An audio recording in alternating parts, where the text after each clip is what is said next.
నమ శివాయ. నా పేరు శ్రీనివాసు. అమర్నాథ్ అన్నదాన సేవ సమితి జైన్ సెక్రటరీని. గత 15 సంవత్సరాలుగా మేము ఇక్కడ తెలుగు వంటకాలు భోజనాలు పెడుతున్నాము. అందులో భాగంగా నేను సేవకై గత 11 సంవత్సరాలు ఈ సంవత్సరంతో 11 సంవత్సరాలు సేవ చేయడానికి నేను వచ్చినాను. అది అమరేశ్వరుని కృపతోటి నేను ఆ సంస్థ ద్వారా వచ్చినందుకు నేను ఎంతో గర్వపడుతున్నాను. నేను చేసే కార్యక్రమాలు ఏంటంటే మన తెలుగు లంగరు 8వ నెంబరు మన తెలుగు భోజనాన్ని ఇక్కడ పెడుతున్నారు.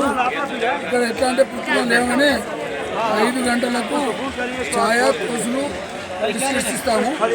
తర్వాత 6:30 నుంచి వెళ్ళి 7:30 స్టార్ట్ అవుతుంది.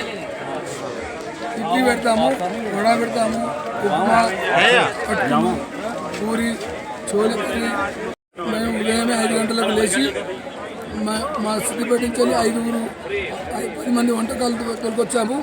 ఒక 6 బాల్తాల్లో ఉంటారు, ఒక 4 పంచతరణిలో ఉంటారు, ఒక 2 ఊహ దగ్గర పెట్టాము. ఈ సంవత్సరము పోయిన సంవత్సరం స్టార్ట్ అయిందండి.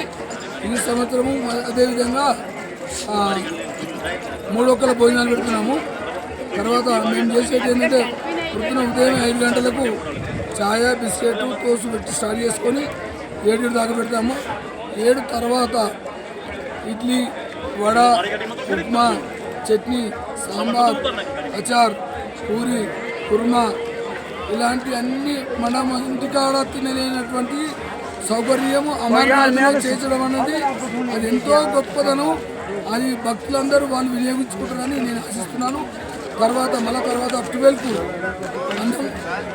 మధ్యాహ్నం లంచ్కు ఏం చేస్తామంటే పాపడం ఉంటుంది, ఆవకాయ చెట్టు పెడతాము, పప్పు పాలకూర పప్పు పెడతాము, కుర్మా పెడతాము, తర్వాత సాంబారు, తర్వాత ఇడ్లీ, తర్వాత మళ్ళీ పాపడు కానీ స్వీట్ కానీ ఇట్లా అనేక రకాలుగా మేము భక్తుల సౌకర్యానికి మా అమర్నాథ్ అన్నదాన సేవ సమితి వారు ఏర్పరిచారు.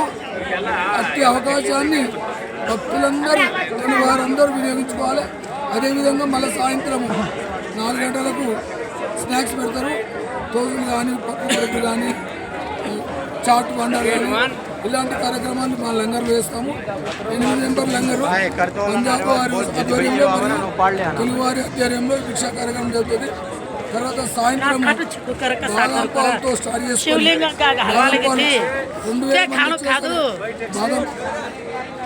2000 మంది వచ్చినా సరే బాగా మన ఇంటికాడ దొరికినటువంటి పాలు ఇక్కడ చక్కగా అందిస్తున్నాము. మరియు రొట్టెలు మాత్రం ఒక 4-5 రకాలు ఇస్తారు. తర్వాత అదేవిధంగా సాయంత్రం మళ్ళీ సేమ్ అదే యాజ్ ఇట్ ఈస్గా ఆవకాయ చట్నీ, పిత పాపడాలు, మక్క చుట్వ, తర్వాత 2 కుర్మా 1, సాంబారు, సల్లా, మజ్జిగ కూడా దొరుకుతాయి. ఇలాంటి పద్ధతి కూడా మజ్జిగ పెట్టడం అనేది చాలా గొప్పతనము. అందులో అందరినీ గమనించుకొని యాత్రికులందరూ తిరిగి తృప్తి చెంది మీరు దీర్ఘకాలంగా ఉండాలని అందరూ ఆశిస్తున్నారు. మా ప్రధాన కార్యదర్శులు అందరూ చైర్మన్ గారు, కౌన్సిలర్ గారు, ఇప్పుడు ప్రెసిడెంట్ అయినటువంటి వారు శివసేన నందన్ సింగ్ గారు, మరియు కర్నూలు మాజీ క్యాషియర్ మాజీ కాశీనాథ్ గారు వాళ్ళందరూ వచ్చి సేవకు మేము ప్రతి సంవత్సరం 6 వచ్చి సేవలో పాల్గొని మళ్ళీ 15 రోజుల తర్వాత మళ్ళీ సెకండ్ బ్యాచ్ వస్తుంది. ఆ బ్యాచ్ వాళ్ళు కూడా సేవకు నిలబడతారు. 45 రోజుల భోజనానికి మేము ఏర్పాటు చేసుకున్నాము. ఏది తక్కువ వెంబడ తెచ్చి మేము అందిస్తున్నాము. ఇది అందరు భక్తులు వినియోగించుకొని మీ ఛానల్ ద్వారా అందరూ తృప్తి పొందుతారని ఆశిస్తున్నాను. అన్నప్రసాదాన్ని అందరూ స్వీకరిస్తారని ఆశిస్తున్నాను. ఓం నమః శివాయ.